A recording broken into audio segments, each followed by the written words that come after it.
मेरे प्यारे आका सल्लल्लाहु अलैहि वसल्लम के दीवानों, इमाम अहमद रजा की शख्सियत को बहुत पेश किया गया है और बहुत पेश किया जा रहा है। और आज मेरा उन्वान भी इमाम अहमद रजा मुहद्दिस बरेलवी की जात है। मेरे प्यारे आका सल्लल्लाहु अलैहि वसल्लम के दीवानों, इमाम अहमद रजा के हवाले से बहुत सारी गलतफहमियां भी फैलाई गई है। बहुत सारे लोग ये कहते हैं कि उन्होंने बिदअत को फरोग दिया है। बहुत सारे लोग कहते हैं कि माअज़ल्लाह वो तो अंग्रेजों के एजेंट थे। बहुत सारे लोग कहते हैं कि वो तो बहुत लड़ाकू थे, वो तो बहुत झगड़ालू थे। लेकिन आइए आज की इस महफिल में अल्लाह की तौफीक से उनकी जिंदगी के कुछ गोशे पेश करने की सआदत हासिल करेंगे और अवाम की अदालत में ये फैसला रख छोड़ेंगे कि इमाम अहमद रजा कौन थे। क्या वो वाकई अंग्रेजों के एजेंट थे या अंग्रेजों के एजेंटों की उन्होंने जड़ें काटी है। अल्लाह अकबर। आइए हम गैर जानिबदाराना तौर पर हवालों के साथ इमाम की जिंदगी को पेश करेंगे। मेरे प्यारे आका सल्लल्लाहु अलैहि वसल्लम के प्यारे दीवानों, इमाम अहमद रजा जदीद तहकीक के मुताबिक अल्लाह ने उनको 108 उलूम व फनून में महारत अता फरमाई थी। आप देख लें, अल्लाह अकबर, 14वीं सदी के अंदर किसी यूनिवर्सिटी का प्रिंसिपल भी आपको इस कदर बासलाहियत ना मिलेगा जो सलाहियत अल्लाह ने इमाम अहमद रजा को अता फरमाई थी। 108 उलूम व फनून के अंदर एक बात होती है, उलूम व फनून का जानना और होता है और उलूम व फनून के अंदर महारत हासिल करना और होता है। इसलिए कि जानने वाले तो दौर में बहुत होते हैं, लेकिन उसमें महारत हासिल करने वाले जो है वो चीदा लोग होते हैं। मेरे प्यारे आका सल्लल्लाहु अलैहि वसल्लम के प्यारे दीवानों, इमाम अहमद रजा इल्म हदीस में माहिर नजर आते हैं। इमाम अहमद रजा इल्म फिक्र में माहिर नजर आते हैं। वो मुदब्बिर हैं, वो मुफस्सिर हैं, वो मुजद्दिद हैं, वो वक्त के साइंसदान हैं, वो अपने वक्त के इल्म माशियात के बहुत बड़े माहिर हैं, वो अपने वक्त के रियाजीदां हैं, वो अपने वक्त के अजीम ज्योग्राफी दां हैं, वो अपने वक्त के अजीम ज्योमेट्री के अजीम माहिर नजर आते हैं। वो सूफी भी है, इल्म तसव्वुफ में महारत है। मेरे आका सल्लल्लाहु अलैहि वसल्लम के दीवानों, वो इस बला के शायर हैं कि जब लखनऊ के शोरा के सामने उनका कसीदा मिराजिया पहुंचा तो लखनऊ के शोरा ने कहा, जिनको अपनी उर्दू दानी पे नाज था, वो कहते हैं कि ये कलाम किसी मौलवी का नजर नहीं आता, ये कलाम किसी उर्दू दा का नजर आता है। इमाम अहमद रजा वो थे, वो इतने बुलंद पाए के शायर थे कि अल्लाह अकबर। मेरे प्यारे आका अलैहिस्सलाम के प्यारे दीवानों, लेकिन इमाम अहमद रजा को मुहद्दिस होने पे नाज नहीं था, मुफस्सिर होने पे नाज नहीं था, अदीब व खतीब होने पे नाज नहीं था। लोग कहते हैं इमाम अहमद रजा तकरीर नहीं करते थे, तकरीर न करना और बात है। इमाम अहले सुन्नत के बारे में ये बात कही जाती है कि इमाम अहमद रजा मुहद्दिस बरेलवी तकरीर नहीं करते थे, लेकिन इमाम अहमद रजा जब तकरीर करते थे तो एक एक उन्वान पर 6-6 घंटा तकरीर करते थे। इमाम अहले सुन्नत की शान ये है, वो बहुत बुलंद पाए खतीब, बहुत बुलंद पाए खतीब भी थे। इमाम अहले सुन्नत की शान ये है, वो अदीब भी हैं, वो खतीब भी हैं, अल्लाह अकबर, वो मुफस्सिर भी हैं, लेकिन उनको अपनी किसी चीज पर नाज नहीं है, ना खिताबत पर नाज है, ना इल्म अदब पर नाज है, ना अल्लाह अकबर इल्म हदीस पर नाज है, ना इल्म तफसीर पर नाज है।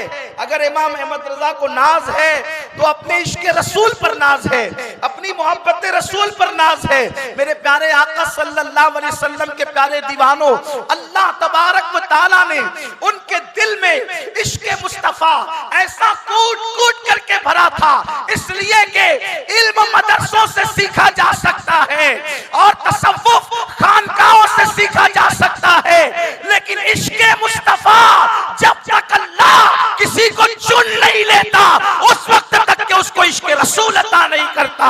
इमाम अहमद रजा का इश्क रसूल शान का था। इरशाद फरमाते हैं, अगर मेरे दिल के 2 टुकड़े किए जाए, एक पर ला इलाहा इल्लल्लाह होगा और दूसरे पर मुहम्मदुर रसूलुल्लाह होगा। नारे रिसालत, इश्क मोहब्बत, इश्क मोहब्बत।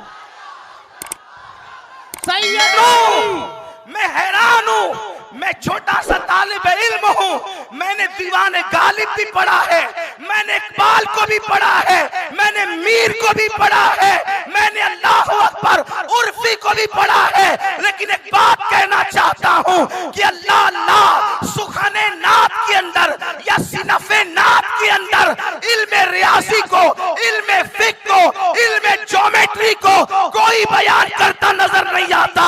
अगर वो 14वीं सदी में बयान करता है तो इमाम अहमद रजा बयान करता। नात भी हो रही है, फिकी मसले भी बयान किए जा रहे हैं, नात भी हो रही है, ज्योमेट्री भी बयान की जा रही है। आओ देखो देखो, तवज्जो करें, अहले इल्म की तवज्जो चाहता हूँ। लोग इमाम अहमद रजा को समझते क्या हैं? मेरे इमाम ने एक कसीदा लिखा जिसको कसीदा मेराजिया कहते हैं। ये कसीदा मेराजिया उर्दू जबान का अजीम शाहकार है। आप अगर ऐसे खामोश सुनेंगे तो मैं इमाम को बयान नहीं करूंगा, इसलिए कि जब इश्क मोहब्बत का इमाम बयान हो रहा हो तो पूरी महफिल पर इश्क का रंग छा जाना चाहिए। पूरी महफिल इश्क के रंग में रंगना चाहिए। अरे जो उम्मते मोहम्मदिया के ईमान बचाने के लिए 22 घंटे जागता हो और सिर्फ 2 घंटे सोता हो, उसी को दुनिया इमाम अहमद रजा कहती है। इमाम अहमद रजा 22 घंटे जागने वाली साथ का नाम है। आपको क्या पता, हमें क्या पता, बारगाह रिसालत से यूं ही लल्लू पंजुओं को इनाम नहीं मिलता। जब मुस्तफा करीम की बारगाह में किसी का खुलूस कबूल हो जाता है तब कहीं जाकर के इनाम अता किया जाता है। हर अहरे गहरे नत्तू खैरों को बारगाह रिसालत में मर्तबे थोड़ी मिलते, और जिसको मर्तबा मिलता है फिर वो अहरा गहरा नहीं रह जाता। इमाम ने कसीदा मेराजिया लिखा। ये हमारी जमीन खानदेश की जमीन है, यहाँ शोरा बहुत है, मुशायरे बहुत होते हैं, उर्दू से लोगों को शगफ बहुत है।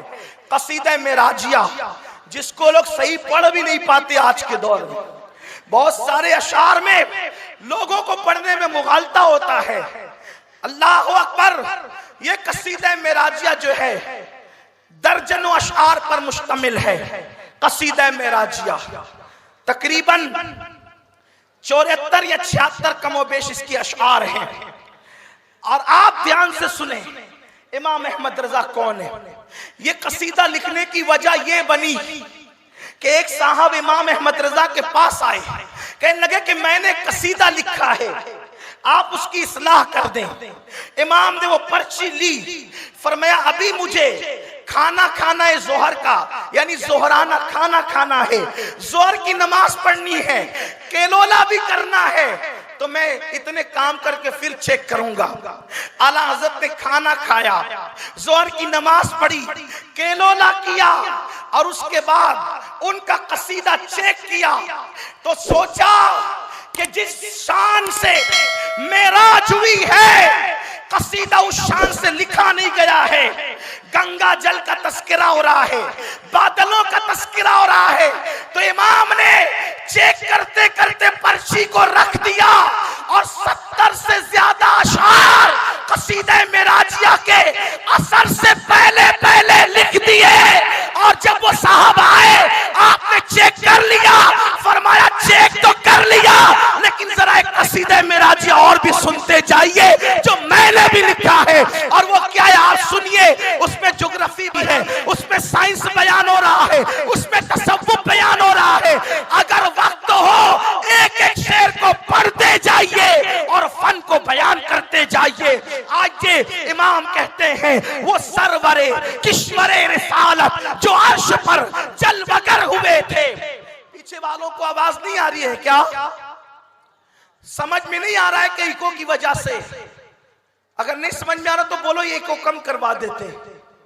समझ में नहीं आ रहा है? अगर आ रहा हो तो हाथ उठा के बताएं। आ रहा है तो आप चुप क्यों है? महबूब की बात हो रही है ना, वो सरवरे किश्वरे रिसालत जो अर्श पर जलवगर हुए थे, नए निराले तरब के सामा अरब के मेहमान के लिए थे। अब अल्लाह अकबर, देखिए मेराज बयान हो रही है, अल्लाह अल्लाह बयान करते हुए दूसरे अंबिया की शान भी बयान हो रही है, अपने नबी की शान भी बयान हो रही है। कहते हैं तबारक अल्लाह शान तेरी तुझी को ज़ेबा है बेनियाजी, तबारक अल्लाह शान तेरी तुझी को ज़ेबा है बेनियाजी। कहीं तो हो जोश लंतरानी, कहीं तकाज़े विसाल के थे। इस शेर में एक हदीस बयान की, कुरान की एक आयत बयान कर दी। ये शायरी में कोई ऐसा शायर तो लाओ जो मिसरों में हदीस बयान करता, जो कुरान की आयतों को की तशरीह मिसरों में करता हो। अब उसके बाद तसव्वुफ बयान हो रहा है। अपने वक्त का सैयदुस सूफिया, अपने वक्त का मुहियुद्दीन इब्न अरबी अब तसव्वुफ पर आता है। लोग अब तक उलझे हुए हैं कि मेराज पर गया कौन।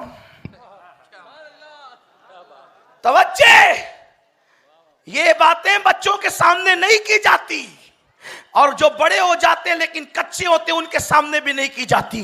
लेकिन ये सुन्नियों की महफिल है, इसलिए बयान करने की हिम्मत कर रहा हूं। मेराज पर गया कौन? इसलिए कि निरा बशर खिला में बगैर ऑक्सीजन के नहीं जा सकता, जाएगा तो मर जाएगा।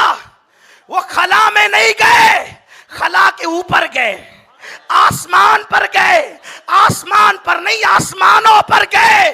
बशर जा नहीं सकता और गया तो आ नहीं सकता।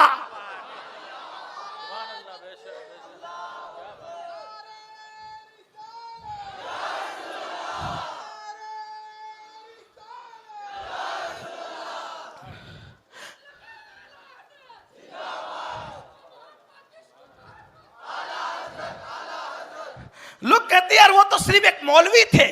हम कहते कोई ऐसा मौलवी भी लाओ ना जो तसव्वुफ शान से बयान करता हो। वो मौलवी के रूप में मौलाए रोम थे अपने दौर के।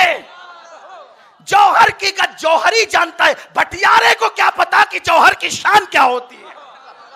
जिन्हें इल्म की हवा ना लगी वो इमाम अहमद रजा को क्या समझे। इमाम अहमद रजा को किसी बहुत अच्छे मुफक्किर का कौल है, आला हजरत को समझने के लिए कम से कम हजरत बनने की जरूरत है। आला हजरत को समझने के लिए कम से कम हजरत बनने की जरूरत। जो हजरत ना हो बेचारे वो आला हजरत को क्या समझ पाएंगे। ये इमाम अहमद रजा है। अल्लाह अकबर, झगड़ा है, मुनाजरे है। मेराज पे गया कौन? कुछ लोगों तो इनकार ही कर बैठे कि कोई नहीं गया। कुछ लोग कहते अक्सा तक मेराज हुई। अक्सा तक हुई तो सुम्मा दना फतदल्ला फकाना काबा कौसैन किसके लिए है? अगर जो है वो अक्सा तक मेराज हुई तो मुस्लिम शरीफ की हदीस में यह किसके लिए है? इरजे इला रब्बिक, हजरत मूसा का कौल, अपने रब की तरफ पलटिए। अरे पलटता वो है जो वहां से आता है। ये नहीं कहा कि अक्सा की तरफ पलटिए, ये नहीं कहा कि जिब्रील की तरफ पलटिए। इरजे इला रब्बिक कहा, अल्लाह की अपने रब की तरफ पलटिए। पता चला अकीदा मूसा भी ये है कि मेराज में वो जिब्रील को देखकर नहीं आ रहे हैं बल्कि जिब्रील के रब को देख करके आ रहे हैं।